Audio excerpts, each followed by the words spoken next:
चला तर मग आज आपण उन्हाळ्यातील अजून एक थंडगार अशी रेसिपी बनवतोय। सुपर डुपर आणि एकदम अशी हेल्दी असणारी नाचणी, जी आज आपण आंबील बनवून बघणार आहोत।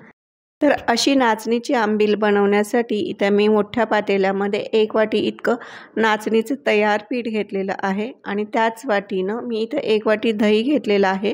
दही थोडंसं आंबटसर असावं आणि त्याच वाटीने आपण 1 वाटी पाणी घालून घेऊया आणि हे सर्व साहित्य व्यवस्थित एकजीव करून घ्यायचं आहे।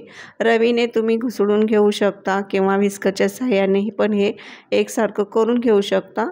त्यानंतर आपल्याला हे रात्रभर आंबवण्यासाठी ठेवून द्यायचं आहे।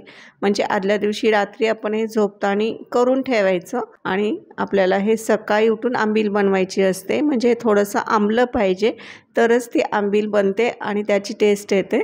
दुसऱ्या दिवशी सकाळी हे व्यवस्थित आंबूस असा वास येतोय, म्हणजे हे मिश्रण एकदम व्यवस्थित तयार झालेलं दिसत आहे। इथे तुम्ही पाहू शकता। आता यामध्ये आपण पाणी घालणार आहोत। तर सुरुवातीला मी इथं 1 ग्लास इतकं पाणी घालून घेतलं आणि हे व्यवस्थित परत याच्यातल्या गुठळ्या मोडून एकसारखं करून घ्यायचं आहे। ही नाचणीची आंबील गावाकडे घरोघरी बनली जाते। शुभ कार्यात सुद्धा ही नाचणीची आंबील बनवली जाते आणि ही भूक शमवते तर शमवते आणि ही थंडगार अशी उन्हाळ्यात असते। तेव्हा नक्की ही रेसिपी आवर्जून करून बघा। त्यानंतर आपण इथे 3 ग्लास इतकं पाणी घालून घेतोय। सुरुवातीला 1 ग्लास घातलं, त्यानंतर आपण इथं 3 ग्लास इतकं पाणी घालून घेतोय। कॅल्शियम आणि लोहयुक्त अशा गुणांनी ही ठासून भरलेली नाचणी उन्हाळ्यात का सगळ्यांसाठी इतर ऋतूमध्येही पौष्टिकच असते। तर गरमीमध्ये अशी थंडगार करायची असेल तर ही आंबील एक उत्तम पर्याय आहे।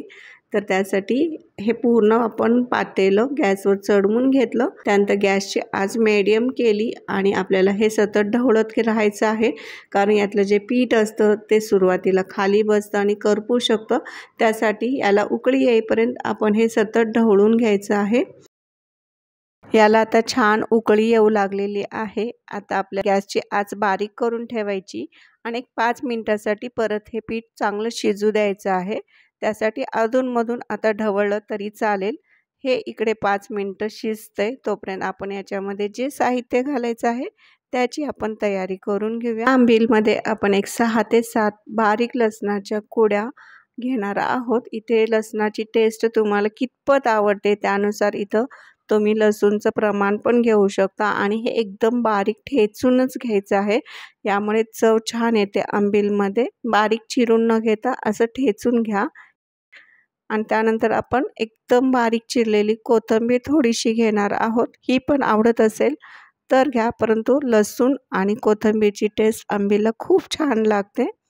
इथे 5 मिनिटं झालेले आहेत। आंबील आपली तयार झालेली आहे। सुरुवातीला आंबील ही पातळ दिसत होती, इथे बघू शकता दाटसरपणा पण आलेला आहे। आता चवीनुसार मीठ घालून घ्यायचं। परत एकदा हे ढवळून घेऊया आणि आपण इथे गॅस बंद करून टाकायचा। गॅस बंद केल्यानंतरच आपल्याला बारीक ठेचलेला लसूण आणि कोथिंबीर अशीच टाकून द्यायची आहे। याला परत उकळू द्यायचं नाही, म्हणजे हे दिवसभर आपण थंडगार करण्यासाठी ठेवणार आहोत। तर ह्याचा फ्लेवर आपोआप ह्या आंबीलमध्ये उतरतो। कच्चाच फ्लेवर आंबीलमध्ये छान लागून जातो। अशीच आंबील आपल्याला ही सर्व करायची आहे। गरमागरम आंबील आहे, परंतु आपण हिला आता छान थंड करायला मध्ये ठेवा किंवा एखाद्या पातेल्यात काढून साईडने आपण एखादा ओला कपडा करून ठेवून गार करून ही सर्व करूया। थंड झाल्यानंतर ही बघू शकता आंबील आपली इतपत घट्ट अशी झालेली आहे। तुम्हाला हवी तर ही नुसतंच आंबील अशी पण पिऊ शकता, अजून एका प्रकारे पण पिऊ शकता। तर दुसऱ्या वाटीमध्ये पण आपण यातली थोडी आंबील घेणार आहोत आणि त्यामध्ये आपण एकदम थंडगार ताक पण घालून घेणार आहोत। खरं तर हे ताक आणि आंबील असं दोन्ही मिश्रण मिक्स करून पण पिलं तरी चालतं, खूप छान लागतं। नक्की करून बघा अशी रेसिपी आणि आवडली असेल ही रेसिपी तर माझ्या चॅनलला नक्की सबस्क्राईब करा, लाईक करा, शेअर करा, बेल बटन प्रेस करा। आणि हो, आंबील ही जेव्हा थंड करायला ठेवत असता तोपर्यंत तेव्हा आपण अधूनमधून ही आंबील हलवत राहा, नाहीतर त्याच्यावरती साय धरू लागते। अशाच पद्धतीने आपण ज्वारीच्या पिठाची पण आंबील बनवू शकतो आणि त्याची रेसिपी आपल्या चॅनलवर अपलोड केलेली आहे. नक्की जाऊन बघा. व्हिडिओ पाहिल्याबद्दल तुमचे खूप खूप खूप धन्यवाद आणि नक्कीच ही थंडगार आंबील पिऊन बघा आणि पटकन सबस्क्राईब करा.